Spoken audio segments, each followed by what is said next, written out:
look a little more in depth in set theory to talk about the operations that we do to a set. A union of sets is kind of like the word and. It's everything in A and everything in B all smushed together. So I would say that it has to be a member of both groups. And it's A and B. Or if you wanted to think about it as either you can have one item from A and one item from B and we smush them all together. But either way, it's putting all of group A together, all of group B together. And so the union of more than two sets would be the one to belong into at least one set. So this would be R2 is in A, R3 is still in A, and R4 is in B. So if I'm looking at everybody in the A circle and everybody in the B circle, those two are combined there. And so I'm talking about everybody in any place of those circles. And so if I thought about it from an actual list perspective, if I want to find the union of these two sets, I'm going to just combine them into one set, and I'm not going to write a number twice. So I'm taking every item in group A and every item in group B and making them one new big group.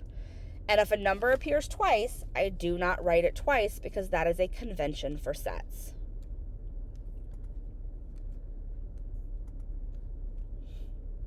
The intersection of sets is where something lives within both. So that would be R3. And the intersection is the upside down U. And so if we say A and B are disjoint, that means they don't overlap at all. So you can't be a fish and a cat. Those don't have any overlap. But you could be a lion and still in the cat family. So those would have overlap. So when we're talking about an intersection, two things have to actually overlap. So if I look at these groups right here, what numbers are in both groups? Both groups have a 3 and both groups have a 6. So the intersection of A and B are the things they have in common, which is 3 and 6. A complement is not complimenting the math problem on how nice it looks. It means who is not in the set. So the complement means who is not in group A. That's the complement of A. So how do we get to an example of that? So if I have the numbers listed 1 to 10, and A has 1, 3, 5, 7, and 9, you would be the people living in the US, and I would be people who have photos on Instagram. So, and then C, we have another scenario. So let's see how these play out. The complement of A means what values are not in A. So, and not in A would be, but they are in the universal set. So I have 2, 4, 6, 8, and 10 are not here, but they're in my universal set. My universal set here is the people living in the US, and I are the people who have Instagram. Therefore, the complement is anybody who's in the US that doesn't have Instagram because they can't be a part of that group.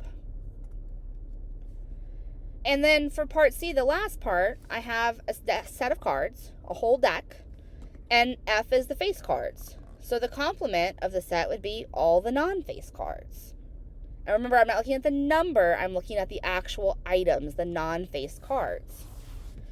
And so to do a set difference is not a typical arithmetic operation. It's not as simple as doing subtraction of two numbers. The difference of two sets means that I take and remove any elements that are in A from B. So what does that actually look like?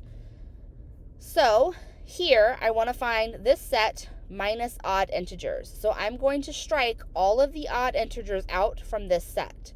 So I have 9 is odd, 3 is odd, so I strike them out, and I'm left with 6 and 12. So subtraction is taking away an item, not numeric subtraction. Sets have an order of operations. We have to do them in a very specific order.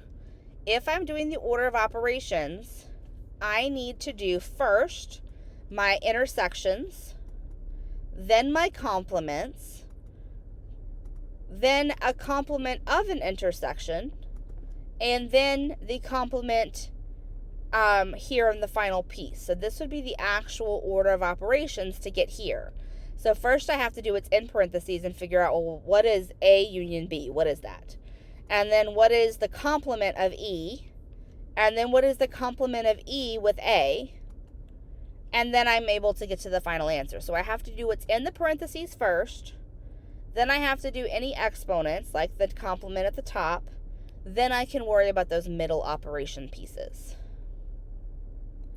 And so this comes from DeMorgans Law for set theory, that if A and B are sets, then those two statements are equal. And so that's what allows me to form the order of operations.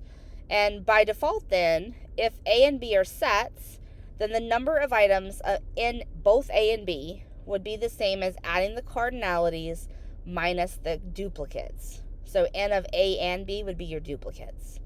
And that is order of operations.